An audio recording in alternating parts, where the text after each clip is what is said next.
سے بلند و بالا ہے، سب سے عرفہ ہے۔ ٹھیک اسی طرح سے نبی پاک صلی اللہ علیہ وسلم کی ذات پر نازل ہونے والا یہ کلام بھی سب سے اعلیٰ اور عرفہ ہے۔ آپ نے سنا ہوگا کہ کل قیامت کے میدان میں تمام کے تمام لوگ بڑی پریشانی کے عالم میں ہوں گے، نفسی نفسی کا عالم ہوگا،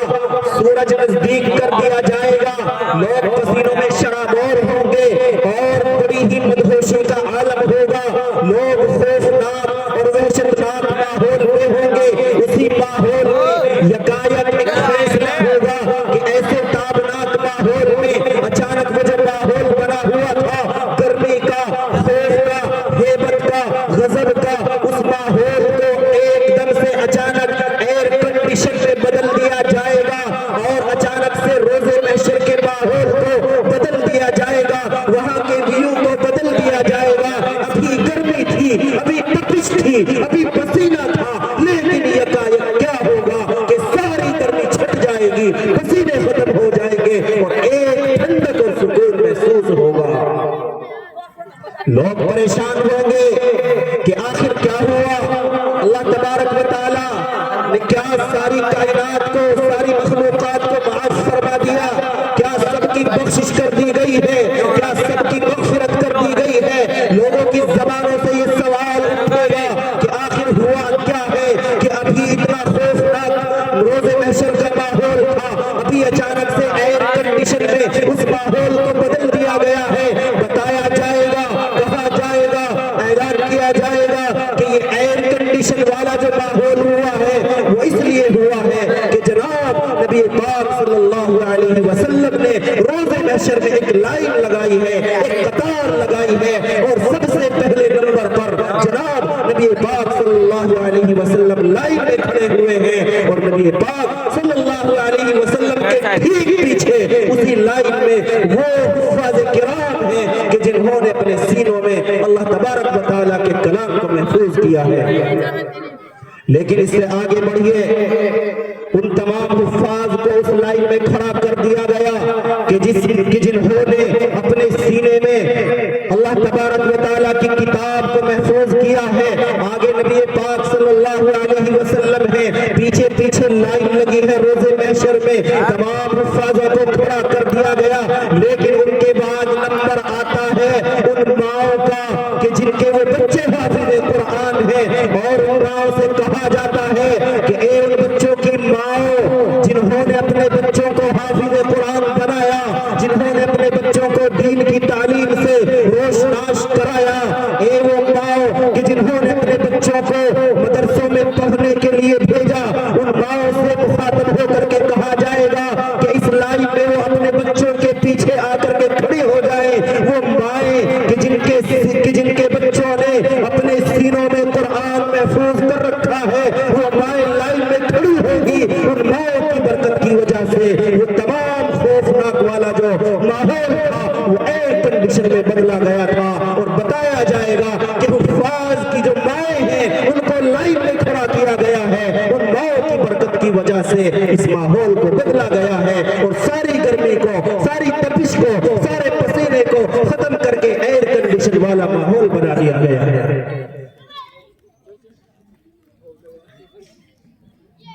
سبحان اللہ کہیے، کتنا بڑا مقام ہے اللہ تبارک و تعالیٰ کے یہاں ان مدرسے میں پڑھنے والے بچوں کا، اور صرف ان مدرسے میں پڑھنے والے بچوں کا ہی نہیں بلکہ ان ماؤں کا، کیونکہ یہاں پر میری مائیں بہنیں بیٹھی ہوئی ہیں، اس لیے میں مخاطب ہوتا ہوں اپنی ماؤں سے کہ اے یہاں پر بیٹھنے والی ماؤں، آپ اپنے آپ کو حقیر نہ سمجھیں، آپ اپنے آپ کو کمتر نہ سمجھیں، آپ یہ نہ سمجھیں کہ میرا بچہ ہونہار نہیں ہے، آپ یہ نہ سمجھیں کہ میرا بچہ ڈاکٹر نہیں بن پایا ہے، آپ یہ نہ سمجھیں کہ میں نے اپنے بچے کو انجینئر نہیں بنایا ہے، آپ یہ سمجھیں کہ آپ کا بچہ اگر اس مدرسہ فیض العلوم میں تعلیم حاصل کر رہا ہے تو اللہ کے یہاں اس کا مقام اور مرتبہ یہ ہے کہ کل روز محشر میں ان ماؤں کو، ان والد کو ایسا تاج پہنایا جائے گا کہ لوگ دیکھ کر کے عش عش کرنے لگیں گے، لوگ فخر کریں گے۔ آپ نے سنا ہوگا کہ روز محشر میں